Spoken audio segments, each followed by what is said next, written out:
This AgVision program is made possible through the generous support of Syngenta Seeds NK brand. The results you need, the freedom to choose. And by Farms.com. Ag news, market prices, ag careers, and farm real estate. You'll find it all at Farms.com.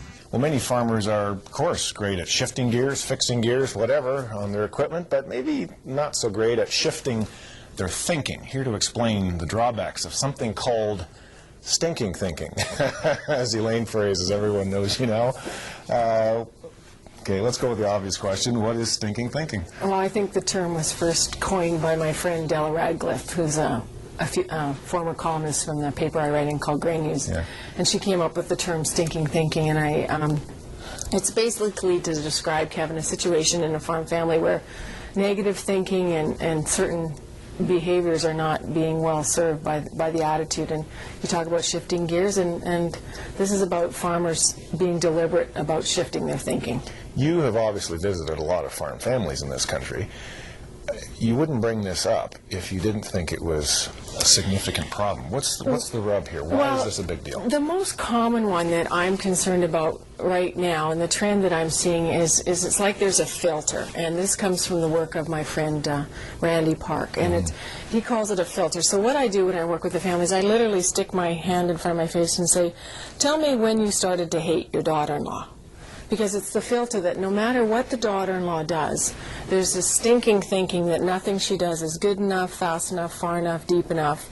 And it's like no matter what this woman does, she's never going to be accepted as part of the farm team. So to me, stinking thinking is a filter that people have, and sometimes they acknowledge it and sometimes they don't. And so what are these filters? Are they just preconceived notions that I don't like you no matter what you do? Is it just because I'm a negative person all the time anyway? Well, they can be an attitude. I think they can be a negative attitude, but I think they can also be, Randy Park is the one who has a website called thinkingforresults.com, and he's the one that brought me into this framework in December, and since I've started using it and sticking my hand up in front of my face, people are starting to get it. And so the whole idea is, from Randy's perspective, it's assumptions we make, Kevin. So I assume that if you're from the city and that you married my daughter, that you have no clue about farming. So my attitude towards you is you're an idiot until I train you. Right. So Randy has a really helpful tool on his website at thinkingforresults.com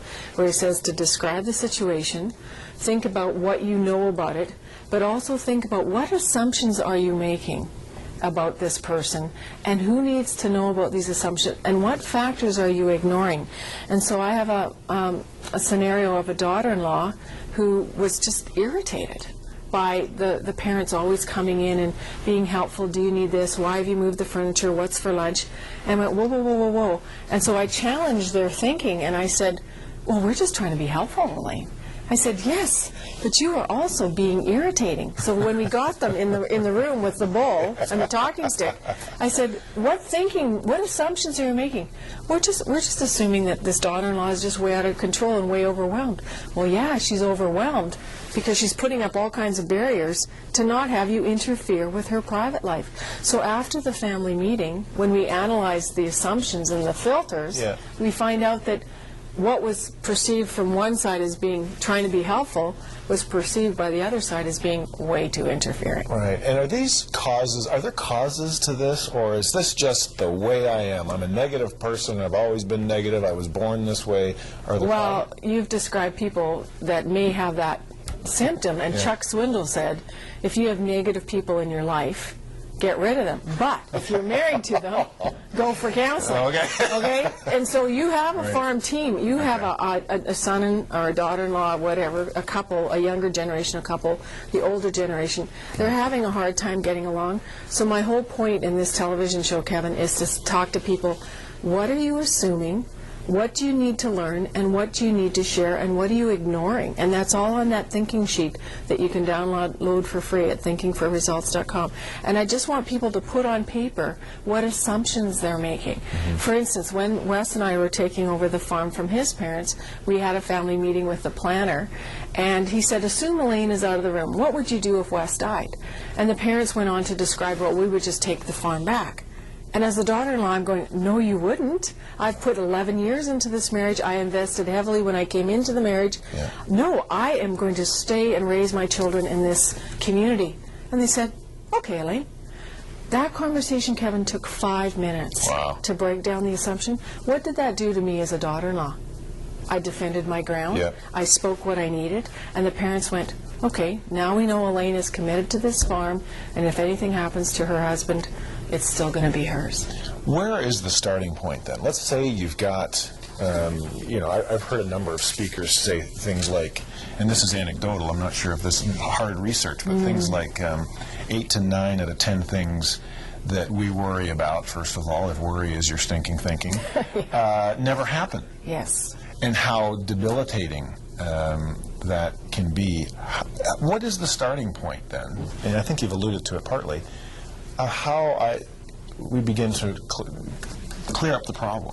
Well, is it humility? Is it me just saying to you, I'm sorry, or what should I do? Or? Well, one of the things is self-awareness, is challenge your filters. For instance, I'm a professional speaker, so one of my filters is I will always end on time.